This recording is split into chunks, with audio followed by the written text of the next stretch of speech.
अधिक मास में पुरुषोत्तम मास में मिल रही है। और वो भी अश्विन का पुरुषोत्तम 19 वर्ष के गैप में आता है। और इसके बाद जब आएगा अब 183 वर्ष के बाद आएगा। अब 183 वर्ष किसने देखा दादा? हमने तो नहीं देखा। जिसने देखा उसे सोचिए कौन देखा?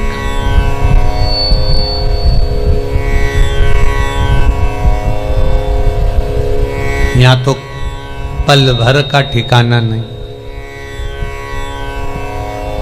एक पल का ठिकाना।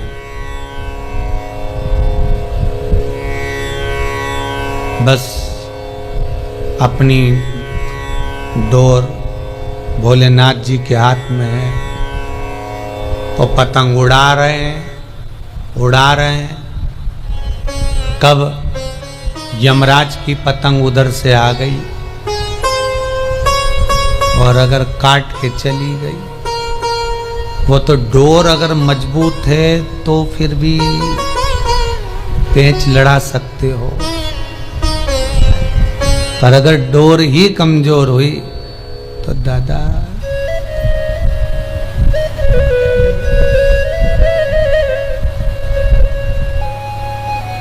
एक वो गुरु भजन है ना, डोर कट गई तो कहिए जरा एक लाइन दे।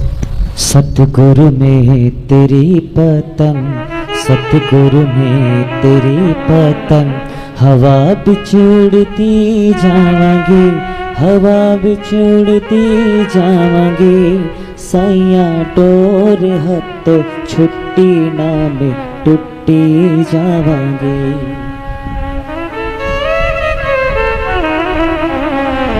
भगवान से कहते रहना छोड़ना नहीं।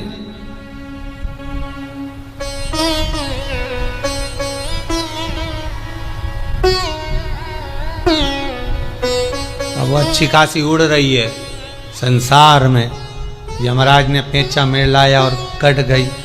कटने के बाद ये पतंग अब ये कट तो गई, अब कहाँ गिरे, बैकुंठ में कि नरक में, पता नहीं कहाँ जाए।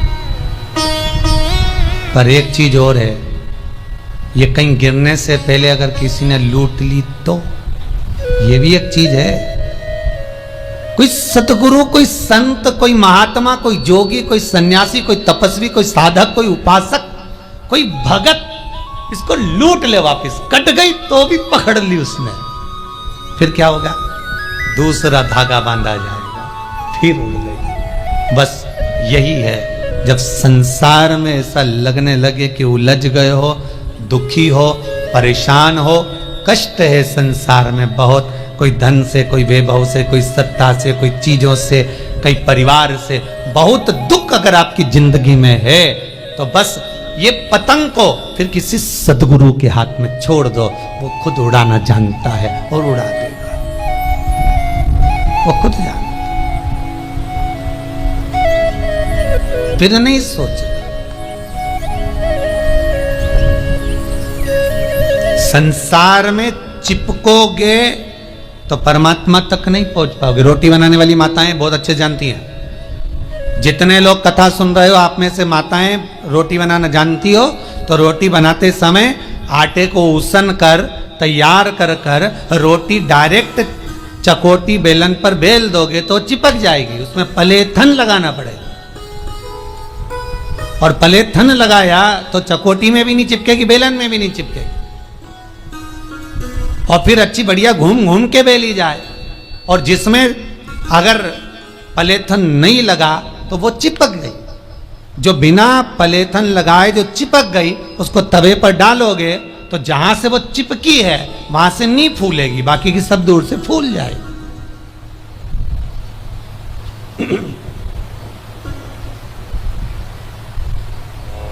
पलेथन लगाया लोई में तो चिपकी नहीं है। चकोटी मतलब ये संसार, बेलन मतलब परिवार। जब परिवार रूपी बेलन से बेले जाओगे, अगर भगवान की कथा का, शिव महापुराण का पलेथन लगा हुआ है तो फिर संसार में चिपक नहीं पाओगे, ये पक्का है। चिपकोगे नहीं।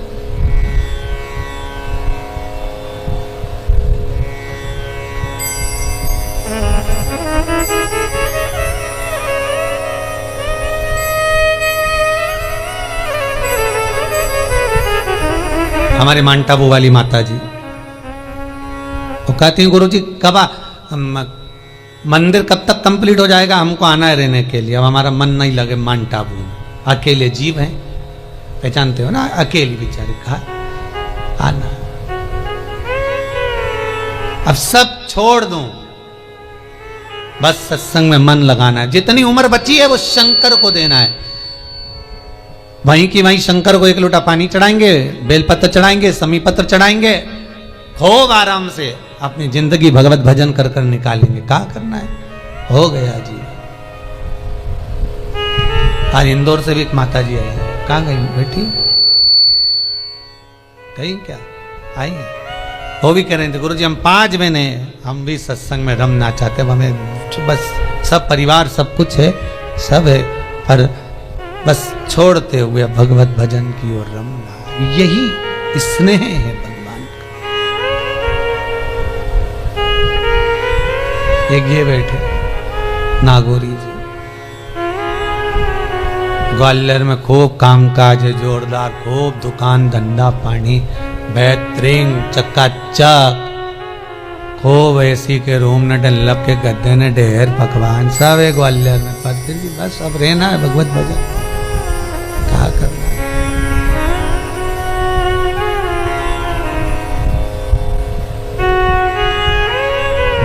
और होना चाहिए, भजन बिना यहाँ रहना मना है, भजन बिना यहाँ खाना मना है,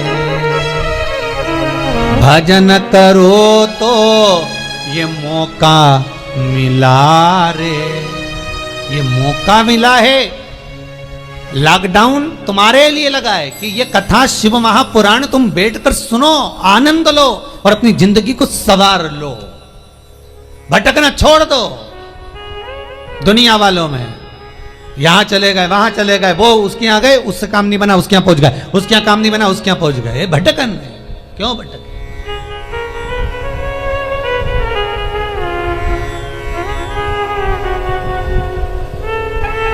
भगवान ब्रह्मदेव से भगवान विष्णु ने कहा, ना तो ब्रह्माणी कथा सुन सकती है, ना लक्ष्मी सुन सकती है, ना इंद्राणी सुनेगी, ये नहीं सुन सकती, इनके बस का नहीं है कथा सुनना। जहां पर अभिमत्ता हो वहां कथा नहीं पहुंच सकती, जहां पर अहंकार हो वहां कथा का रसतत्व नहीं हो सकता। छोड़ो इनको, फिर क्या करा जाए।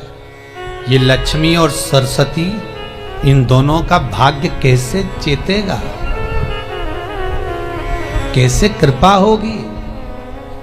तो भगवान विष्णु तुरंत देवऋषि नारद को याद किए, नारद जी के साथ में शंकर जी के सामने खड़े हो गए,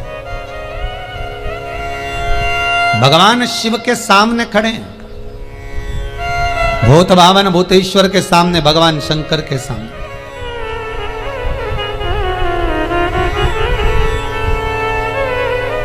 निवेदन करा हाथ जोड़कर, भोलेनाथ कृपा करिए, हर हर महादेव। शिव जी बोले कैसे आना हुआ, भगवान नारायण पधारे हो, ब्रह्मा भी साथ में, देवऋषि नारद भी आए, क्या चाहिए। बस बात इतनी सी है कि ये लक्ष्मी ब्रह्माणी इंद्राणी 33 कोटि देवताओं की जो धर्म पत्नियां हैं, इनका अभिमान समाप्त हो जाए, इनकी अभिमत्ता चली जाए और ये कथारस तत्व में लग जाए, कथारस तत्व में समाहित हो जाए।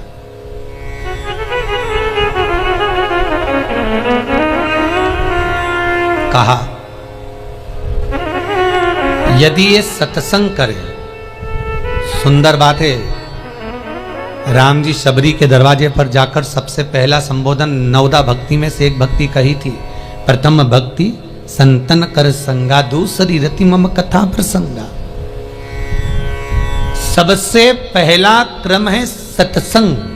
तो सत्संग किसके साथ करना है, कोई अच्छा गुरु मिल जाए, कोई गुरु भी ना मिले तो कोई अच्छा शिष्य मिल जाए।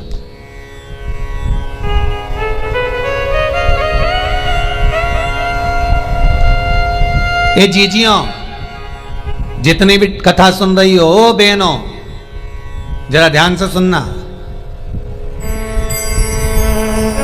तुम्हारी जो बेस्ट फ्रेंड हो,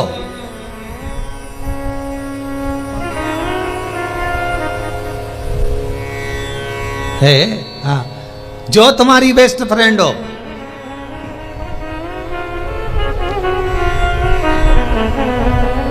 उसके साथ बैठकर थोड़ी सत्संग की बात करना। अगर उसका मन सत्संग में रम रहा हो तो समझ लेना वो तुम्हारी बेस्ट फ्रेंड है। और जो बात करते करते बात को फिर कहीं चुगली, निंदा या अपने फैशन शो में या पार्लर में या वहाँ कहीं वापस मार्ग से विभाजित हो जाए, समझ लेना ये बेस्ट फ्रेंड नहीं है।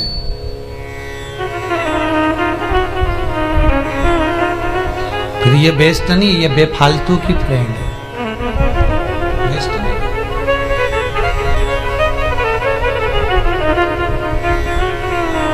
रमा जो भगवान की भक्ति। मातंग ऋषि के आश्रम में सबरी बैठी थी, भिलनी दौड़ कर गई थी।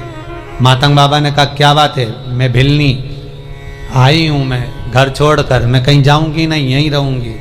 ठीक है। मातंग बाबा जाने लगे तो भिलनी ने कह दिया आप तो जा रहे हो पर मेरा कल्याण कैसे होगा? मैं क्या करूं, मेरा कल्याण कैसे हो? तो चिंता मत करना, रोज बुआरी काटना, रोज सेज बिछाना, रोज झाड़ू लगाना, भगवान आएंगे। प्रतीक्षा करना, बाट जो ना, इंतजार करना।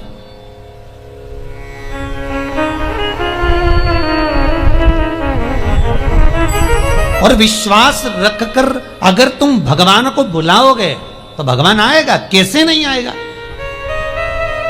पर विश्वास पूर्ण होना चाहिए, विश्वास होगा तो भगवान है।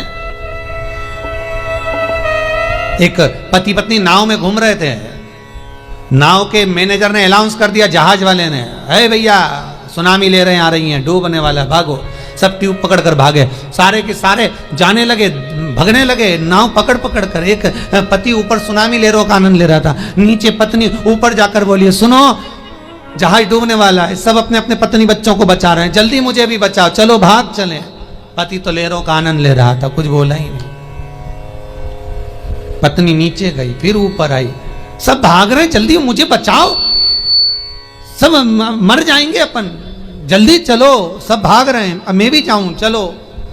पति लहरों का आनंद ले रहा था। पत्नी को गुस्सा आया, मैं जानती हूं तुम तो मुझे मरा हुआ देखना चाहते हो, जिससे तुम दूसरी शादी कर लो, मैं मर जाऊंगी ना तब मालूम पड़ेगा। पति को गुस्सा आया, उसने जेब में से बंदूक निकाली, पत्नी के सिर पे रख दी, ले मरो मरो करती, मैं तुझे अब भी मार डालता हूं, 1 मिनट नहीं लगेगा, अब भी मार रहा हूं। और खटका दबाने ही वाला था, इतने में पत्नी हंसने लगी। पति पूछा काहे को हंस रही है, हंस क्यों रही है? पत्नी बोली मैं जानती हूं तुम मेरे पति हो, तुम मुझे मार नहीं सकते। पति बोला वाह, सिर पर बंदूक रखी है और कह रही कि तुम मेरे पति हो, तुम मुझे मार नहीं सकते। पति कहता है जितना विश्वास तुझे अपने पति पर है कि पति मार नहीं सकता, उतना विश्वास मुझे मेरे महादेव पर है कि वो डूबने नहीं दे सकता।